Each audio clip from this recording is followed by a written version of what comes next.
ಈಗಾಗಲೇ ಮೆಟ್ರೋ ದರ ಏರಿಕೆ ಮಾಡೋದ್ರ ಬಗ್ಗೆ ಬೆಂಗಳೂರಿನಲ್ಲಿ ಸಾಕಷ್ಟು ಚರ್ಚೆ ಆಗ್ತಾ ಇದೆ. 8-10 ತಿಂಗಳ ಹಿಂದೆನೆ ಬೆಂಗಳೂರು ಮೆಟ್ರೋ ದರವನ್ನ BMRCL ಸುಮಾರು 71% ಜಾಸ್ತಿ ಮಾಡಿತ್ತು. 71% ಜಾಸ್ತಿ ಮಾಡಾದ ಮೇಲೆ ಕಳೆದ 8 ತಿಂಗಳಿಂದ 10 ತಿಂಗಳಿಂದನೇ ಬೆಂಗಳೂರಿನ ಮೆಟ್ರೋಗಳಲ್ಲಿ ಅತಿ ದುಬಾರಿ ಮೆಟ್ರೋ ಅನ್ನುವಂಥ ಕುಖ್ಯಾತಿಗೆ ಈಗಾಗಲೇ ಬಂದಾಗಿದೆ. ಜನ ಇನ್ನು 8 ತಿಂಗಳ ಹಿಂದೆ ಕೊಟ್ಟಿರೋ ಬರೆಯಿಂದ ಚೇತರಿಸ್ಕೊಳ್ಳೋ ಅಷ್ಟೊತ್ತಿಗೆನೆ ಈಗಾಗಲೇ 2ನೇ ಬಾರಿ ಮತ್ತೆ ಮೆಟ್ರೋ ದರವನ್ನು ಏರಿಕೆ ಮಾಡೋದಕ್ಕೆ ರಾಜ್ಯ ಸರ್ಕಾರ BMRCL ಸಿದ್ಧವಾಗಿದೆ.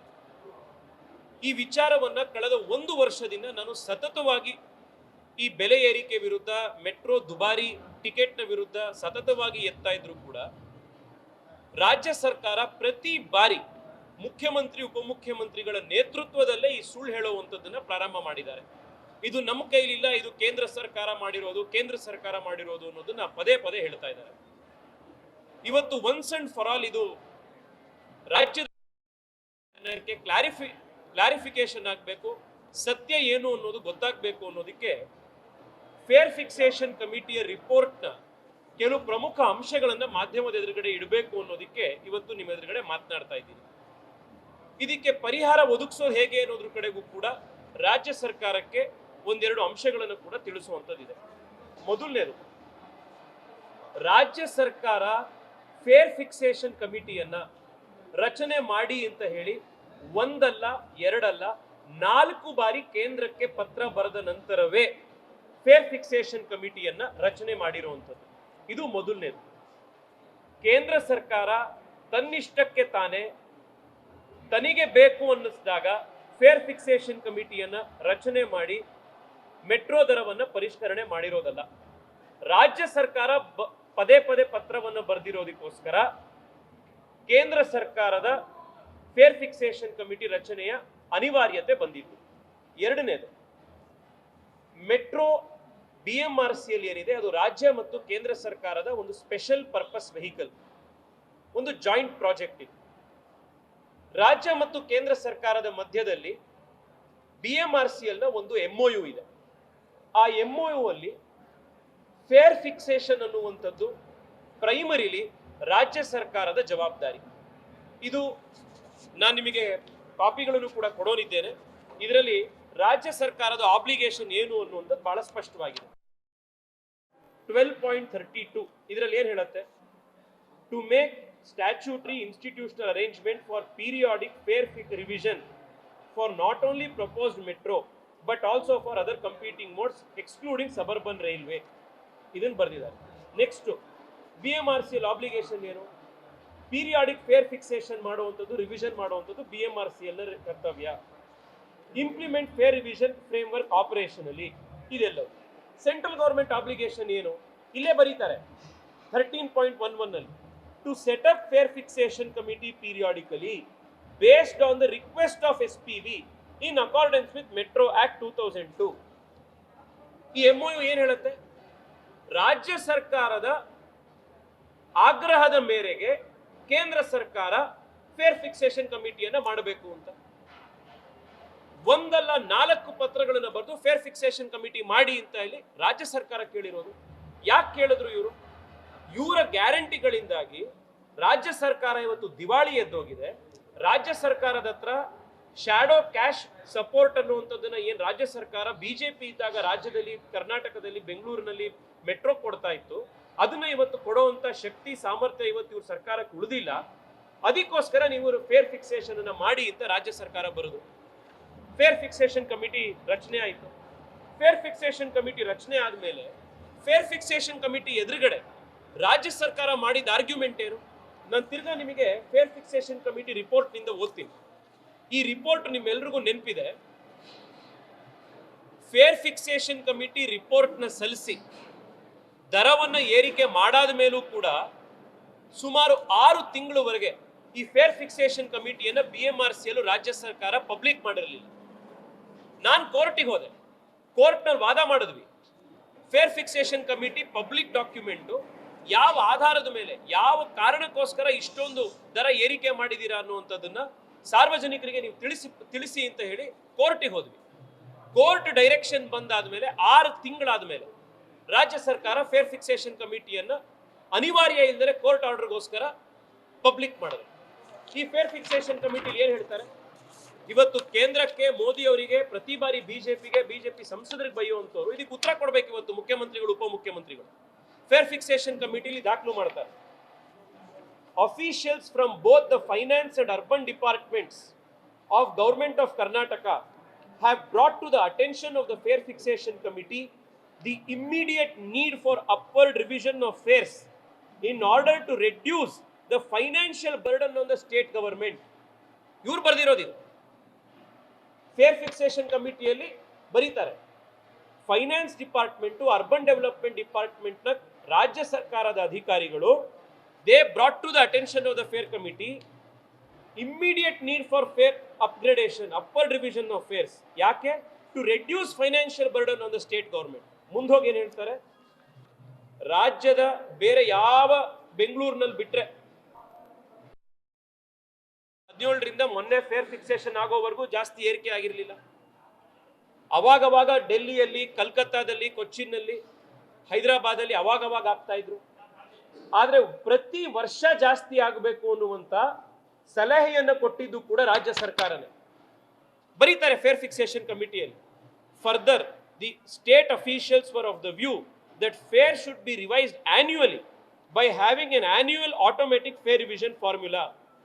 In fact, the Urban Development Department of State Government has been sending communications in this regard to BMRCL for expediting the constitution of the Fair Fixation Committee. ಯಾರು ಬರ್ದಿರೋದು ಇದು? ಫೇರ್ ಫಿಕ್ಸೇಷನ್ ಕಮಿಟಿಲಿ ಇರುವಂತ ಪ್ಯಾರಾಗ್ರಾಫ್ಸ್ಗಳಿವೆ. ಡೆಲ್ಲಿ ಪ್ರತಿ ವರ್ಷ ರೈಸ್ ಮಾಡೋದಕ್ಕಿರಲಿಲ್ಲ, ಮುಂಬೈಯಲ್ಲಿ ಇಲ್ಲ.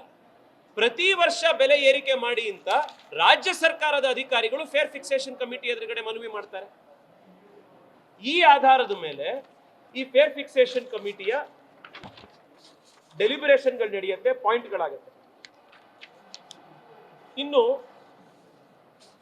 ಬಹಳ ಪ್ರಮುಖವಾದಂತ ಇನ್ನೊಂದು ಅಂಶ ಅಂತಂದ್ರೆ, ಇಲ್ಲಿವರೆಗೆ ಕಾಂಗ್ರೆಸ್ ಸರ್ಕಾರ ಬರೋವರೆಗೂ ಕೂಡ ಬಿಎಂಆರ್ಸಿಎಲ್ಗೆ ರಾಜ್ಯ ಸರ್ಕಾರ ಶ್ಯಾಡೋ ಕ್ಯಾಶ್ ಸಪೋರ್ಟ್ ಅನ್ನು ಕೊಡ್ತಾ ಇತ್ತು. ಬಜೆಟ್ ನಲ್ಲಿ ಯಾವುದೇ ಕ್ಯಾಶ್ ಲಾಸ್ ಆಯಿತು ಅಂತಂದ್ರೆ ಅದ್ರದ್ದು ರಿಯಂಬರ್ಸ್ಮೆಂಟ್ಗೆ, ಮತ್ತೆ ಏನು ಬಡ್ಡಿ ತಗೊಂಡಿರ್ತೀವಿ, ಸಾಲ ತಗೊಂಡಿರ್ತೀವಿ, ಆ ಸಾಲ ತಗೊಂಡಿರೋದಕ್ಕೆ ಬಡ್ಡಿ ತೀರ್ಸೋದಕ್ಕೋಸ್ಕರ ಇಂಟ್ರೆಸ್ಟ್ ಫ್ರೀ ಸಬ್ ಡೆಟ್ ಲೋನ್ ಪೇಮೆಂಟ್ಗಳನ್ನು ಜಿಒಐಗೆ ಮತ್ತೆ ಡೊಮೆಸ್ಟಿಕ್ ಫೈನಾನ್ಷಿಯಲ್ ಇನ್ಸ್ಟಿಟ್ಯೂಷನ್ಸ್ಗಳಿಗೆ ರಾಜ್ಯ ಸರ್ಕಾರ ಕೊಡ್ತಾ ಇತ್ತು. ಕಾಂಗ್ರೆಸ್ ಸರ್ಕಾರ ಬಂದಾದ್ಮೇಲಿಂದ ಈ ಶ್ಯಾಡೋ ಕ್ಯಾಶ್ ಸಪೋರ್ಟ್ ಕೂಡ ಇವರು ಬಂದ್ ಮಾಡಿದ್ರು. ಕಳೆದ 3 ವರ್ಷದಿಂದ ರಾಜ್ಯ ಸರ್ಕಾರ ಕೊಡಬೇಕಾಗಿರೋ 400 ಕೋಟಿ ರೂಪಾಯಿ ಬಿಎಂಆರ್ಸಿಎಲ್ಗೆ ಈಗಲೂ ಕೂಡ ಪೆಂಡಿಂಗ್ ಇದೆ. ಇದು ವಾಸ್ತವ. ಹೀಗಿರ್ಬೇಕಾದಾಗ ಕಣ್ಮುಚ್ಕೊಂಡು ನಾವು ಹಾಲು ಕುಡಿದ್ರೆ ಜನ ಗೊತ್ತಾಗಲ್ಲ ಅಂತ ಹೇಳಿ ಸುಳ್ಳು ಹೇಳುವಂತ ಕೆಲಸವನ್ನು ಮುಖ್ಯಮಂತ್ರಿಗಳು, ಉಪಮುಖ್ಯಮಂತ್ರಿಗಳು ಮಾಡೋದನ್ನ ನಿಲ್ಲಿಸಬೇಕು. ಇವತ್ತು ಕೂಡ ಜಿಬಿಎ ಸಂಬಂಧಪಟ್ಟಂತೆ ಮೀಟಿಂಗ್ ಆದಾಗ ಬಿಜೆಪಿಯ ಎಲ್ಲ ನಾಯಕರ ಜೊತೆಗೆ ವಿಸ್ತಾರವಾಗಿ ಇದನ್ನು ಚರ್ಚೆ ಮಾಡಿದ್ದೀವಿ. ಕೇಂದ್ರದ ನಗರಾಭಿವೃದ್ಧಿ ಸಚಿವರಿಗೆ ನಾನು ಮತ್ತು ಅಶೋಕ್ ಅವರು ವಿಸ್ತಾರವಾಗಿ ಫೋನ್ನಲ್ಲಿ ಕೂಡ ಮಾತನಾಡಿ ಎಲ್ಲ ಅಂಶಗಳನ್ನು ತಿಳಿಸಿದ್ದೀವಿ. ರಾಜ್ಯ ಸರ್ಕಾರದಿಂದ ಯಾವುದೇ ಮತ್ತೆ ಈ ಪ್ರಸ್ತಾಪ ಬಂತು ಅಂತಂದ್ರೆ ಹೊಸ ಫೇರ್ ಫಿಕ್ಸೇಷನ್ ಕಮಿಟಿ ಮಾಡಿ ಅಂತ ಅದನ್ನ ಮಾಡಬೇಕು ಅನ್ನುವಂತ ಆಗ್ರಹ ಮಾಡಿದ್ದೀವಿ. ಎಲ್ಲದಕ್ಕೂ ಅವರು ಸ್ಪಂದಿಸಿದ್ದಾರೆ. ಅಕಸ್ಮಾತ್ ಆದ್ರೆ ಏನೋ ಕೇಂದ್ರ ಸರ್ಕಾರದ ರೋಲ್ ಇದರಲ್ಲಿ ಇತ್ತು ಅಂತಂದ್ರೆ, ನಿಮ್ದೇನೀಗ ಮತ್ತೆ ಫೇರ್ ಫಿಕ್ಸೇಷನ್ ಮಾಡೋದಕ್ಕೆ ಪ್ರಸ್ತಾಪ ಕಳಿಸಿದ್ದಾರೆ, ಅದರಲ್ಲಿ ಕೇಂದ್ರ ಸರ್ಕಾರ ಅದನ್ನು ಹೋಲ್ಡ್ ಮಾಡಿಸೋದಿಕ್ಕೆ, ತಾತ್ಕಾಲಿಕವಾಗಿ ನಿಲ್ಲಿಸೋದಿಕ್ಕೂ ಕೂಡ ಏನಾದರೂ ಒಂದು ಅವಕಾಶ ಇತ್ತು ಅನ್ನೋದಾದ್ರೆ ಅದನ್ನು ಕೂಡ ಮಾಡಬೇಕು ಅನ್ನುವಂಥ ಆಗ್ರಹ ಮಾಡಿದ್ದೀವಿ. ಮುಖ್ಯಮಂತ್ರಿಗಳು ನಿನ್ನೆ ನಾನು ಕೇಂದ್ರ ಸರ್ಕಾರಕ್ಕೆ ಮತ್ತೆ ಬರೀತೀನಿ ಅಂತ ಹೇಳಿದ್ದಾರೆ. ಮುಖ್ಯಮಂತ್ರಿಗಳ ಹತ್ರ ನಾನು ಮತ್ತೆ ಆಗ್ರಹ ಮಾಡ್ತಾ ಇದ್ದೀನಿ, ಕೇಂದ್ರ ಸರ್ಕಾರಕ್ಕೆ ನೀವು ಹೆಂಗೆ ಹಿಂದೆ ಒಂದಲ್ಲ ಎರಡಲ್ಲ ಪದೇ ಪದೇ ಫೇರ್ ಫಿಕ್ಸೇಷನ್ ಕಮಿಟಿಲಿ ಹೇಳಿರೋ ರೀತಿ ದರ ಪರಿಷ್ಕರಣೆ ಮಾಡೋದಕ್ಕೆ ಸಮಿತಿ ರಚನೆ ಮಾಡಿ ಅಂತ ಹೇಳಿ ನೀವು ಪತ್ರ ಬರೆದ್ರಿ, ಅದೇ ರೀತಿ ಮತ್ತೊಮ್ಮೆ ಕೇಂದ್ರ ಸರ್ಕಾರಕ್ಕೆ ಹೊಸ ದರ ಪರಿಷ್ಕರಣೆ ಮಾಡೋದಕ್ಕೆ ಸಮಿತಿಯನ್ನು ರಚನೆ ಮಾಡಿ ಎನ್ನುವಂಥ ಪತ್ರ ಬರೀರಿ. ಈ ಬಾರಿ ಪಾರದರ್ಶಕವಾಗಿ ಹೋದ್ ಸತಿ ಈ ಸಮಿತಿ ಎದುರುಗಡೆ ಚರ್ಚೆ ಆದಾಗ 2017ನೇ ಇಸ್ವಿಯನ್ನ ಬೇಸ್ ಇಯರ್ ಆಗಿ ಇಟ್ಕೊಳ್ಳೋದ್ರ ಬದಲು 2016ನೇ ಇಸ್ವಿನ ಬೇಸ್ ಇಯರ್ ಆಗಿಟ್ಕೊಂಡು ಸಾಕಷ್ಟು ತಪ್ಪುಗಳನ್ನು ತಾವು ಮಾಡಿದ್ದೀರಿ.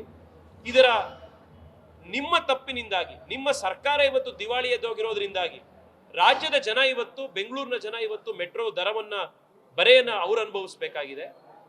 ದಿನಕ್ಕೆ 200-250 ರೂಪಾಯಿ ಪ್ರತಿ ದಿವಸ ಮೆಟ್ರೋಲ್ ಓಡಾಡೋದಕ್ಕೆ ಖರ್ಚಾಯಿತು ಅಂತಂದ್ರೆ 25,000 ರೂಪಾಯಿ 30,000 ರೂಪಾಯಿ ಸಂಬಳ ಬರುವಂತ ಜನ ಯಾವ ರೀತಿ ಓಡಾಡಕ್ ಸಾಧ್ಯ ಮೆಟ್ರೋದಲ್ಲಿ? ಮೆಟ್ರೋ ಯಾರಿಗೋಸ್ಕರ ಕಟ್ತಾ ಇದ್ದೀರಾ ನೀವು? ಟನಲ್ ರೋಡ್ ಕಟ್ಟಕ್ ನಿಮ್ಮ ಹತ್ರ ದುಡ್ಡಿದೆ. ಆ ಟನಲ್ ರೋಡ್ರಲ್ಲೂ ದಿನಕ್ಕೆ ಟೋಲು 600 ರೂಪಾಯಿ ಕೊಟ್ಟು ಹೋಗುವಂತ ಶ್ರೀಮಂತರಿಗೆ ಮಾತ್ರ ಟನಲ್ ರೋಡು. 200 ರೂಪಾಯಿ ಇದ್ರೆ ಮಾತ್ರ ಮೆಟ್ರೋ ಹತ್ತಬೇಕು ಅಂತಂದ್ರೆ ಬಡವರಿಗೆ, ಸಾಮಾನ್ಯ ಜನಕ್ಕೆ ಯಾರಿಗೂ ಕೂಡ ರಾಜ್ಯದಲ್ಲಿ ಓಡಾಡೋದಕ್ಕೆ ಬದುಕಲಿಕ್ಕೆ ಅವಕಾಶನೇ ಇಲ್ವಾ? ಯಾವ ಕಡೆಗೆ ಇವತ್ತು ಬೆಂಗಳೂರಿನ ಕರ್ನಾಟಕವನ್ನು ದಿವಾಳಿ ಮಾಡಕ್ ಹೋಗ್ತಾ ಇದ್ದೀರಾ ಅಂತ ಹೇಳಿ ಬಹಳ ಸಿಟ್ಟಿನಿಂದ ಇವತ್ತು ಮುಖ್ಯಮಂತ್ರಿ ಉಪಮುಖ್ಯಮಂತ್ರಿಗಳಿಗೆ ಇವತ್ತು ನಾವು ಕೇಳ್ತಾ ಇದ್ದೀವಿ. ಈ ಸುಳ್ಳು ಹೇಳೋದನ್ನ ನಿಲ್ಲಿಸಿ. ಪ್ರತಿ ದಾಖಲೆಗಳಿದೆ. ಜನಕ್ಕೇನು ಈ ಓದಕ್ ಬರಲ್ಲ ಅಂತ ಅನಕ್ಷರಸ್ಥರದ ಕನ್ನಡದ ಜನ, ನಿಮ್ದೇ ಸರ್ಕಾರದ ದಾಖಲೆಗಳು, ಮಾಹಿತಿಗಳು ನಮ್ಮ ಎದುರುಗಡೆ ಇದೆ. ಇದೆಲ್ಲದಕ್ಕೂ ಮುಖ್ಯಮಂತ್ರಿ ಉಪಮುಖ್ಯಮಂತ್ರಿಗಳು ಉತ್ತರ ಕೊಟ್ಟು ಸೋಮವಾರದಿಂದ ಏನು ಮತ್ತೆ 5% ಜಾಸ್ತಿ ಮಾಡ್ತೀವಿ ಅಂತ ಹೊರಟಿರುವಂತ ಈ ದುಸ್ಸಾಹಸಕ್ಕೆ ಅವರು ನಿಲ್ಲಿಸಬೇಕು.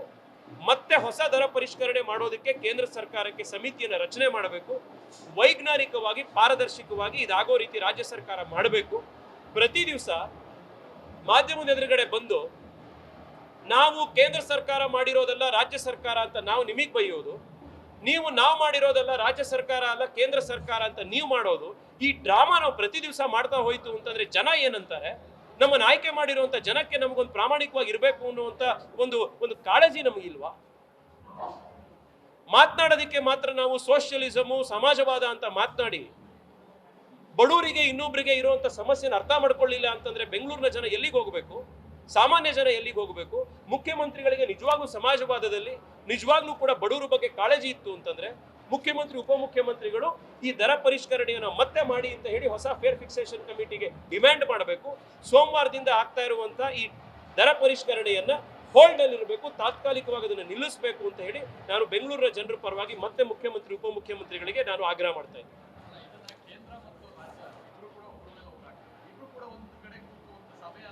ನಾನು ಬಹಳ ಸ್ಪಷ್ಟ ಮಾಡಿದ್ದೀನಿ, ಇದು ರಾಜ್ಯ ಮತ್ತು ಕೇಂದ್ರದ ಮಧ್ಯದಲ್ಲಿ ಇರುವಂತ ಮಾತುಕತೆ ಅಲ್ಲ. ಈ ಸುಳ್ಳನ್ನ ಮುಖ್ಯಮಂತ್ರಿಗಳು ಉಪಮುಖ್ಯಮಂತ್ರಿಗಳು ಪದೇ ಪದೇ ಹೇಳ್ತಾ ಇದ್ದಾರೆ. ಈಗ ಹೋಗ್ಲಿ, ಬೆಂಗಳೂರಿನಲ್ಲಿ ಮೆಟ್ರೋ ಪ್ರೈಸ್ ಜಾಸ್ತಿ ಆಯಿತು ಕೇಂದ್ರ ಸರ್ಕಾರ ಮಾಡಿದ್ದು ಅನ್ನೋದಾದ್ರೆ ಬೇರೆ ಎಲ್ಲಾ ಮೆಟ್ರೋ ಪ್ರೈಸ್ಗಳು ಜಾಸ್ತಿ ಆಗಬೇಕು, ನಮ್ಮಲ್ಲಿ ಮಾತ್ರ ಯಾಕೆ ಜಾಸ್ತಿ ಮಾಡಿದ್ದಾರೆ? ಇಲ್ಲೇ ನೋಡಿ, 25 ಕಿಲೋಮೀಟರ್ ಮೇಲೆ ಪ್ರಯಾಣ ಮಾಡಕ್ಕೆ ಬೆಂಗಳೂರಿನಲ್ಲಿ 95 ರೂಪಾಯಿ, ಡೆಲ್ಲಿಲಿ 64 ರೂಪಾಯಿ, ಹೈದರಾಬಾದಲ್ಲಿ 69 ರೂಪಾಯಿ, ಚೆನ್ನೈಯಲ್ಲಿ ಬರೀ 50 ರೂಪಾಯಿ, ಮುಂಬೈಯಲ್ಲಿ 80 ರೂಪಾಯಿ, ಕಲ್ಕತ್ತಾದಲ್ಲಿ 24 ರೂಪಾಯಿ, ಲಕ್ನೋ 60 ರೂಪಾಯಿ, ಕೊಚ್ಚಿಲಿ 60 ರೂಪಾಯಿ. ಕೇಂದ್ರ ಸರ್ಕಾರ ಮಾಡಿದ್ರೆ ಇದೆಲ್ಲವೂ ಒಂದೇ ಆಗ್ಬೇಕಲ್ಲ, ಎಲ್ಲಾ ಕಡೆನೂ ಒಂದೇ ರೀತಿ ಏರಿಕೆ ಆಗ್ಬೇಕಲ್ಲ. ಯಾರಿಗೆ ಸುಳ್ಳು ಹೇಳ್ತಾ ಇದ್ದೀರಾ ನೀವು? ಅಥವಾ ಬೆಂಗಳೂರಿಗೆ ಮಾತ್ರ ಕರ್ನಾಟಕ ಕಾಂಗ್ರೆಸ್ ಸರ್ಕಾರಕ್ಕೆ ಕೆಟ್ಟ ಹೆಸರು ಬರಬೇಕು ಅನ್ನೋದಕ್ಕೋಸ್ಕರ ಮೋದಿ ಅವರು ಬೆಂಗಳೂರು ಮೆಟ್ರೋ ದರವನ್ನು ಮಾತ್ರ ಜಾಸ್ತಿ ಮಾಡ್ತಾರೆ ಅನ್ನೋದಾದ್ರೆ ರಾಜಕೀಯ ಉದ್ದೇಶಕ್ಕೋಸ್ಕರ. ಇಲ್ಲೇ ನಮಗೆ ನಾಳೆ ಚುನಾವಣೆ ಇಲ್ಲ, ಕಲ್ಕತ್ತಾದಲ್ಲಿ ಚುನಾವಣೆ ಇದೆ 2 ತಿಂಗಳಲ್ಲಿ, ಅಲ್ಲಿಗೆ ನಾವು ಏರಿಸ್ತಿದ್ವಿ. ಕಲ್ಕತ್ತಾದಲ್ಲಿ ಯಾಕೆ 50 ಕಿಲೋಮೀಟರ್ ಇದೆ, ಬೆಂಗಳೂರಿನಲ್ಲಿ 95 ಇರಬೇಕಾದ್ರೆ? ಚೆನ್ನೈಯಲ್ಲಿ 2-3 ತಿಂಗಳಲ್ಲಿ ಎಲೆಕ್ಷನ್ ಇದೆ, ಅಲ್ಲಿ ಕೆಟ್ಟ ಹೆಸರು ಬರಲಿ ರಾಜ್ಯ ಸರ್ಕಾರಕ್ಕೆ ಅಂತ ಕೇಂದ್ರ ಸರ್ಕಾರ ಏರ್ಸೋದಾಗಿದ್ದಿದ್ರೆ ಚೆನ್ನೈಯಲ್ಲೂ ಕೂಡ ಏರ್ಸಿರ್ತಿದ್ವಿ. ಚೆನ್ನೈಯಲ್ಲಿ ಯಾಕೆ 50 ರೂಪಾಯಿ ಇದೆ? ಯಾರಿಗೆ ಸುಳ್ಳು ಹೇಳ್ತೀರಿ ಸರ್? ಜನ ನಿಮ್ಮನ್ನು ನಂಬ್ತಾ ಇಲ್ಲ. ಇವತ್ತು ಈ ಡ್ರಾಮಾ ನಿಲ್ಸಿ. ನೀವಿದು ಸೆಂಟ್ರಲ್ ಮಿನಿಸ್ಟ್ರಿಗೆ ನಾವಿಷ್ಟೇ ಮನವಿ ಮಾಡಿರೋದು, ರಾಜ್ಯ ಸರ್ಕಾರದಿಂದ ಈ ದರ ಏರಿಕೆ ಮಾಡೋದಿಕ್ಕೆ ನಿಮ್ಮ ಹತ್ರ ಪರಿಷ್ಕರಣೆಗೆ ಪ್ರಸ್ತಾಪ ಬಂತು ಅಂದ್ರೆ ಇಮ್ಮಿಡಿಯೇಟ್ ಆಗಿ ಅದನ್ನ ಹೋಲ್ಡ್ ನಲ್ಲಿ ಇರಬೇಕು. ರಾಜ್ಯ ಸರ್ಕಾರ ಫೇರ್ ಫಿಕ್ಸೇಷನ್ ಕಮಿಟಿಯನ್ನ ಮತ್ತೆ ಮಾಡಿ ಅಂತ ನಿಮಗೆ ಪ್ರಸ್ತಾಪ ಕೊಟ್ಟರು ಅಂತಂದ್ರೆ ತಕ್ಷಣದಲ್ಲಿ ಹೊಸ ಫೇರ್ ಫಿಕ್ಸೇಷನ್ ಕಮಿಟಿಯನ್ನ ರಚನೆ ಮಾಡಬೇಕು ಅನ್ನುವಂತ ಆಗ್ರಹ ಮಾಡಿದೀವಿ. ಅದನ್ನ ನಾವು ಮಾಡ್ತೀವಿ ಅಂತ ಹೇಳಿದ್ವಿ. ನಾನು ನಿಮಗೆ ಬಹಳ ಸ್ಪಷ್ಟವಾಗಿ ಹೇಳಿದ್ದೀನಿ. ಪತ್ರ ಬರೀಲಿಲ್ಲ ಅಂದ್ರೆ ನಾವು ಹೋರಾಟ ಮಾಡ್ತಾ ಇದೀವಲ್ಲ. ನಾಳೆ ಕೂಡ ನಾನು ಮೆಟ್ರೋ ಸ್ಟೇಷನ್ ಅಲ್ಲಿ ಕರಿ ಬ್ಯಾಂಡ್ ಹಾಕೊಂಡು ನಾನು ಅಶೋಕ್ ಅವರು ಮೆಟ್ರೋ ಸ್ಟೇಷನ್ ಅಲ್ಲಿ ಹೋರಾಟ ಮಾಡೋದಕ್ಕೆ ನಾವು ಇವತ್ತು ಕೂಡ ಯೋಚನೆ ಮಾಡಿದ್ದೀವಿ. ನಾನು ಎಷ್ಟು ಸತಿ ಹೇಳಿ ಸರ್ ಅದನ್ನೇ. ಒಂದ್ ನಿಮಿಷ ನಾನು ನಿಮಗೆ ಹೇಳ್ತಾ ಇರೋದು ಅದೇನೆ. ಮಾಧ್ಯಮದವ್ರ ಹತ್ರ ನನ್ನ ಮನವಿ ಇರೋದೇನು ಅಂತಂದ್ರೆ ತಾವು ದಯವಿಟ್ಟು ಸತ್ಯ ಏನು ಅಂತ ಜನಕ್ಕೆ ತಿಳಿಸಿ. ಮುಖ್ಯಮಂತ್ರಿ ಹೇಳಿದ್ರು, ಉಪಮುಖ್ಯಮಂತ್ರಿ ಹೇಳಿದ್ರು ಅಂದಿದ ತಕ್ಷಣ ನಾವೆಲ್ಲ ದಡ್ರ? ನಮ್ಗೇನು ಓದಕ್ ಬರೋದಿಲ್ವಾ? 6 ತಿಂಗಳು ಕೋರ್ಟ್ ನಲ್ಲಿ ಯಾಕೆ ಬಚ್ಚಿಟ್ಟಿದ್ರು ಇದನ್ನ ಫೇರ್ ಫಿಕ್ಸೇಷನ್ ಕಮಿಟಿ ರಿಪೋರ್ಟ್ ಅನ್ನ? ನಿಮಗೆ ಪ್ರಾಮಾಣಿಕತೆ ಇತ್ತು ಅಂದ್ರೆ ಅದ್ರಲ್ಲಿ ಏನು ಬಚ್ಚಿಡುವಂತದ್ದು ಇಲ್ಲ ಅಂದಿದ್ರೆ ಫೇರ್ ಫಿಕ್ಸೇಷನ್ ಕಮಿಟಿ ನೀವು ಕೋರ್ಟ್ಗೆ ಹೋಗೋದಕ್ಕಿಂತ ಮುಂಚೆ ಯಾಕೆ ಪಬ್ಲಿಷ್ ಮಾಡಲಿಲ್ಲ? ನಾನು ನಿಮಗೆ ಇವತ್ತು ದಾಖಲೆ ಕೊಡ್ತಾ ಇದ್ದೀನಿ. ಇದರಲ್ಲಿ ಬಹಳ ಸ್ಪಷ್ಟ ಇದೆ. ರಾಜ್ಯ ಮತ್ತು ಕೇಂದ್ರ ಸರ್ಕಾರದ ಮಧ್ಯದಲ್ಲಿ MOU ಇದೆ. ಆ MOU ಪ್ರಕಾರ ರಾಜ್ಯ ಸರ್ಕಾರದ ಜವಾಬ್ದಾರಿ ಇದೆ ಫೇರ್ ಫಿಕ್ಸೇಷನ್ ಮಾಡುವಂಥದ್ದು. ಫೇರ್ ಫಿಕ್ಸೇಷನ್ ಕಮಿಟಿ ರಚನೆ ಆಗುವಂಥದ್ದು ಹೇಗೆ ಅಂತ ಅದು ಕೂಡ ಇದೆ. ಅದ್ರಲ್ಲಿ ರಾಜ್ಯ ಸರ್ಕಾರ ಜವಾಬ್ದಾರಿ ಏನು? ನಾನು ಮತ್ತೆ ನಿಮ್ಮ ಪ್ರಶ್ನೆಗೆ ಉತ್ತರ ಕೊಡೋದಕ್ಕೆ ಹೇಳ್ತಾ ಇದ್ದೀನಿ. To make statutory institutional arrangement for periodic fare fixation, ಇದು ರಾಜ್ಯ ಸರ್ಕಾರದ ಜವಾಬ್ದಾರಿ. ಕೇಂದ್ರ ಸರ್ಕಾರದ್ದೇನು? To set up a fare fixation committee periodically based on the request of SPV according to the metro act. ಇವ್ರು 4 ಸತಿ ಪತ್ರ ಬರೆದ್ರಲ್ಲ ಫೇರ್ ಫಿಕ್ಸೇಷನ್ ಜಾಸ್ತಿ ಮಾಡಿ ಅಂತ. ಇವತ್ತು ಯಾಕೆ ಪತ್ರ ಬರೀತಾ ಇಲ್ಲ ಇವರು? ಇಷ್ಟೆಲ್ಲ ಜನ ಆಕ್ರೋಶ ಮಾಡಿದ್ರು ಕೂಡ ಯಾಕೆ ಪತ್ರ ಬರೀತಾ ಇಲ್ಲ? ನಮ್ಮ ತೆರಿಗೆ ನಮ್ಮ ಹಕ್ಕು ಅಂತ ನೀವು ಕೋರ್ಟಿಗೆ ಹೋಗಕ್ಕಾಗತ್ತೆ, ಡೆಲ್ಲಿಗೆ ದಂಡಯಾತ್ರೆ ತಗೊಂಡು ಹೋಗಕ್ಕಾಗತ್ತೆ. ನಾಳೆ ಬೆಳಗ್ಗೆ ಮುಖ್ಯಮಂತ್ರಿ 15 ಲಕ್ಷ ಜನ ಬೆಂಗಳೂರಲ್ಲಿ ಮೆಟ್ರೋಲ್ ಓಡಾಡ್ತಾ ಇದ್ದಾರೆ. ನಿಮಗೆ ಇಷ್ಟೊಂದು ಸಮಸ್ಯೆ ಇದೆ ಮೆಟ್ರೋ ಇಂದಾಗಿ, ರಾಜ್ಯ ಸರ್ಕಾರ ಕೇಂದ್ರ ಸರ್ಕಾರ ತೊಂದರೆ ಕೊಡ್ತಾ ಇದೆ ಅಂದ್ರೆ ನಿಮ್ಗೊಂದು ಪೊಲಿಟಿಕಲ್ ಅಸ್ತ್ರ ಅಲ್ವಾ ಇದು? ಮೋದಿ ಅವರನ್ನ ಬೈಯಕ್ಕೆ ತಗೊಂಡೋಗಿ ಇಲ್ಲಿಂದ ಒಂದು ಡೆಲಿಗೇಷನ್ ಕರ್ಕೊಂಡೋಗಿ ಡೆಲ್ಲಿಗೆ ಮೋದಿ ಅವ್ರ ವಿರುದ್ಧ ಹೋರಾಟ ಮಾಡಿ. ಡೆಲ್ಲಿಲಿ ಪಾರ್ಲಿಮೆಂಟರಿ ಅಫೇರ್ಸ್ ಮಿನಿಸ್ಟರ್ ಪಾರ್ಲಿಮೆಂಟ್ ಅಲ್ಲಿ ಕೇಂದ್ರ ಅರ್ಬನ್ ಅಫೇರ್ಸ್ ಮಿನಿಸ್ಟರ್ನ ಮೀಟ್ ಮಾಡಿ. ಯಾಕೆ ಆ ಡ್ರಾಮಾ ಮಾಡಲ್ಲ? ಅದ್ ಯಾಕೆ ಅದನ್ನ ಮಾಡಕ್ ಹೋಗ್ತಾ ಇಲ್ಲ? ಇಲ್ಲಿ ಯಾಕೆ ಡ್ರಾಮಾ ಮಾಡ್ತಾ ಕೂತಿದ್ದೀರಾ? ಈಗ ಸೋಮವಾರದಿಂದ ಏರಿಕೆ ಮಾಡಕ್ಕೆ ಸ್ಟಾರ್ಟ್ ಮಾಡಿದ್ದಾರೆ. ಈಗ ನೀವ್ ಹೇಳ್ತಾ ಇದ್ದೀರಾ ಅವ್ರು ಪತ್ರ ಬರೆಯಬೇಕು ಸಮಿತಿ ಮಾಡ್ಲಿಕ್ಕೆ ಅಂತ. ಈಗ ಅವ್ರು ಒಪ್ಪಿಲ್ಲ. DCM ಇವತ್ತು ಕೂಡ ಹೇಳಿದ್ದಾರೆ ನಮ್ ಹೇಳಿದರೆ ಕೇಂದ್ರ ಸರ್ಕಾರ ಮಾಡಬೇಕು ಅಂತ. ನಾನು ಅದನ್ನೇ ಹೇಳ್ತಾ ಇರೋದು ಸರ್. ನಾನು ನಿಮ್ಮಲ್ಲಿ ರಿಕ್ವೆಸ್ಟ್ ಮಾಡ್ತಾ ಇರುವಂತದ್ದು, ಅವ್ರಿಗೆ ಈ ದಾಖಲೆಗಳನ್ನು ತಗೊಂಡೋಗಿ ಕೇಳಿ.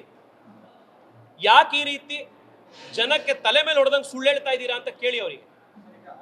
ಈ ರೀತಿ ಬೆಂಗಳೂರಿನ ಜನ, ಈ ಮೆಟ್ರೋಲ್ ಪ್ರಯಾಣ ಮಾಡುವಂತ ಪ್ರತಿಯೊಂದು ನಾಗರಿಕರು, ಅವ್ರ ಕುಟುಂಬ ಈ ರಾಜ್ಯ ಸರ್ಕಾರವನ್ನ ಕ್ಷಮಿಸೋದಿಲ್ಲ. ಎಷ್ಟು ಅಂತ ಸುಳ್ಳು ಹೇಳ್ತಾ ಇದ್ದೀರಾ ನೀವು ಜನಕ್ಕೆ? ಇದ್ರ ವಿರುದ್ಧ ನಾವು ಜನಜಾಗೃತಿಯನ್ನ ನಾವು ಕಟ್ತೀವಿ. ನೀವು ಪತ್ರ ಬರೀಲೇಬೇಕು ಕೇಂದ್ರ ಸರ್ಕಾರಕ್ಕೆ. ಒಂದ್ ನಿಮಿಷ ಸರ್, 1 ವರ್ಷದಿಂದ ನಾನೇ 8 ಪತ್ರ ಬರೆದಿದ್ದೀನಿ. ಎಷ್ಟು ಸತಿ ಬರ್ದಿದ್ದಾರೆ ಮುಖ್ಯಮಂತ್ರಿಗಳು? ಒಂದ್ ನಿಮಿಷ, ನಾನು ನಿಮಗೆ ಒಂದ್ ನಿಮಿಷ ಬ್ರದರ್. ಕಳೆದ 8 ತಿಂಗಳಿಂದ ಮೆಟ್ರೋ ಆಫೀಸಲ್ಲಿ ನಾನು ಹೋರಾಟ ಮಾಡಿದ್ದೀನಿ. ಮುಖ್ಯಮಂತ್ರಿಗಳು ಯಾಕೆ ಹೋರಾಟ ಮಾಡ್ತಾ ಇಲ್ಲ? ಈಗ ಕೇಂದ್ರ ಸರ್ಕಾರ ಇವರಿಗೆ ತೊಂದರೆ ಕೊಟ್ಟಿದ್ರೆ ಕೇಂದ್ರದಲ್ಲಿ ಬಂದು ಹೋರಾಟ ಯಾಕೆ ಮಾಡಲಿಲ್ಲ ಇವರು? ನಾನು 8 ಸತಿ ಪತ್ರ ಬರೆದಿದ್ದೀನಿ ಫೇರ್ ಫಿಕ್ಸೇಷನ್ ಕಮಿಟಿಯನ್ನು ಮರು ಸ್ಥಾಪನೆ ಮಾಡಿ ಅಂತ. ನಾನು ಮುಖ್ಯಮಂತ್ರಿ ಅಲ್ಲ ರಾಜ್ಯದ್ದು, ಅವ್ರು ಬರಿಬೇಕಾಗಿರೋದು. ಅವ್ರು ಯಾಕೆ ಬರ್ದಿಲ್ಲ? 8 ತಿಂಗಳಾದ್ರೂ ಕೂಡ ಉಪಮುಖ್ಯಮಂತ್ರಿಗಳು ಯಾಕೆ ಬರ್ದಿಲ್ಲ? ನಾನು ಕೋರ್ಟ್ಗೆ ಹೋದೆ ಹೋರಾಟ ಮಾಡೋದಕ್ಕೋಸ್ಕರ ಫೇರ್ ಫಿಕ್ಸೇಷನ್ ಕಮಿಟಿಯನ್ನು ಪಬ್ಲಿಕ್ ಮಾಡಿ ಅಂತ. ಇವ್ರು ಯಾಕೆ ಪಬ್ಲಿಕ್ ಮಾಡಲಿಲ್ಲ? ಉತ್ತರ ಕೊಡ್ಲಿ ಅವರು. ನಾವೇನು ಅನಕ್ಷರಸ್ತ್ರ? ಏನ್ MOU ಏನಿದೆ ಅಂತ ಓದಕ್ ಬರ್ದಲ್ಲೇ ಇರೋದು, ಫೇರ್ ಫಿಕ್ಸೇಷನ್ ಕಮಿಟಿಲಿ ಏನಿದೆ ಅಂತ ಹೇಳಿ ಅರ್ಥ ಆಗ್ದಲ್ಲೇ ಇರೋದಕ್ಕೆ ನಾವೇನ್ ದಡ್ರ?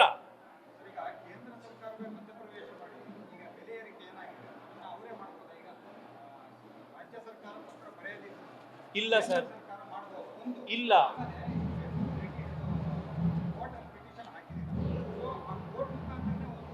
ಸರ್, ನಾವು ಕೋರ್ಟಲ್ಲಿ ಪತ್ರ ಏನು ಪಿಟಿಷನ್ ಹಾಕಿದ್ದು ಫೇರ್ ಫಿಕ್ಸೇಷನ್ ಕಮಿಟಿ ರಿಪೋರ್ಟ್ ನ ಪಬ್ಲಿಕ್ ಮಾಡಿ ಅನ್ನೋ ಒಂದೇ ಪ್ರೇಯರ್ ಮೇಲೆ ಕೋರ್ಟ್ ಆದೇಶ ಕೊಡ್ತು. Fair fixation committee report public ಆಯ್ತು. ಕೋರ್ಟ್ಗೂ ಇದಕ್ಕೂ ಈಗ ಸಂಬಂಧ ಇಲ್ಲ. ನಾನು ಆಗ್ಲೇ ಹೇಳಿದೆ, ಕೇಂದ್ರ ಮತ್ತು ರಾಜ್ಯ ಸರ್ಕಾರದ ಮಧ್ಯದಲ್ಲಿ MOU ಇದೆ. ಆ MOU ಪ್ರಕಾರ ರಾಜ್ಯದ ಕೆಲವು ರೆಸ್ಪಾನ್ಸಿಬಿಲಿಟಿ ಇದೆ, ಕೇಂದ್ರದ ಕೆಲವು ರೆಸ್ಪಾನ್ಸಿಬಿಲಿಟಿ ಇದೆ. ರಾಜ್ಯದ ರೆಸ್ಪಾನ್ಸಿಬಿಲಿಟಿ ಫೇರ್ ಫಿಕ್ಸೇಷನ್ ಕಮಿಟಿಯನ್ನು ರಚನೆ ಮಾಡಿಸುವಂಥದ್ದು, ಪೀರಿಯಾಡಿಕ್ ಫೇರ್ ರಿವಿಷನ್ ಮಾಡಿಸುವಂಥದ್ದು, ಅದನ್ನ ಅವ್ರು ಮಾಡಬೇಕು. ಕೇಂದ್ರ ಸರ್ಕಾರ ಯಾವಾಗ ಮಾಡಬಹುದು? MOU ಏನಂತ ಇದೆ? MOU ಬಹಳ ಸ್ಪಷ್ಟವಾಗಿದೆ. To set up the fare fixation committee periodically based on the request of the SPV in accordance with the metro act ಅಂತ ಇದೆ.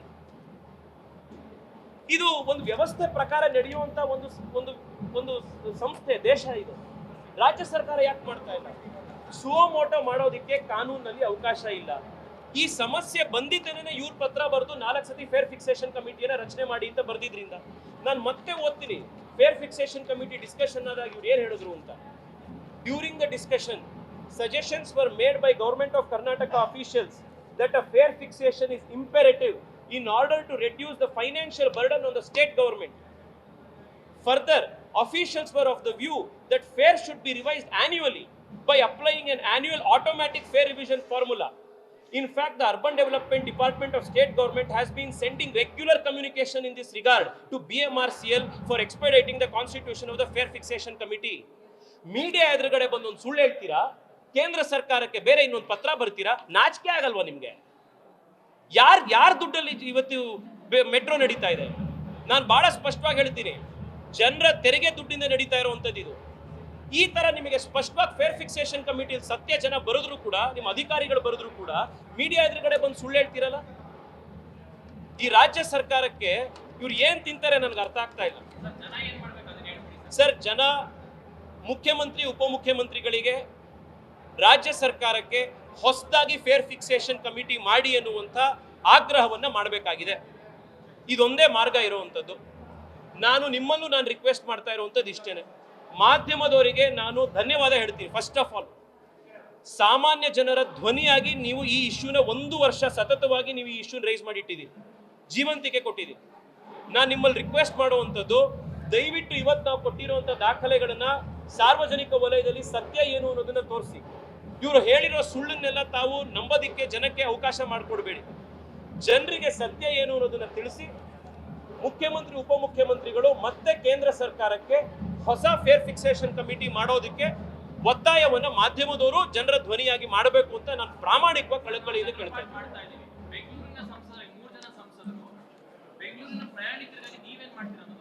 ಈಗ ನಾವು ಮಾಡ್ತಾ ಇರೋದು ಇದು ಕೆಲಸ ಅಲ್ವಾ? ಒಂದ್ ನಿಮಿಷ ಅಲ್ಲ, ನಾನು ಏನೇನ್ ಮಾಡ್ಬೇಕು ಹೇಳಿ ಸರ್? ಒಂದ್ ನಿಮಿಷ ನಾನು ನಿಮಗೆ ಕೇಳ್ತಾ ಇರೋದು ಹೇಳಿ.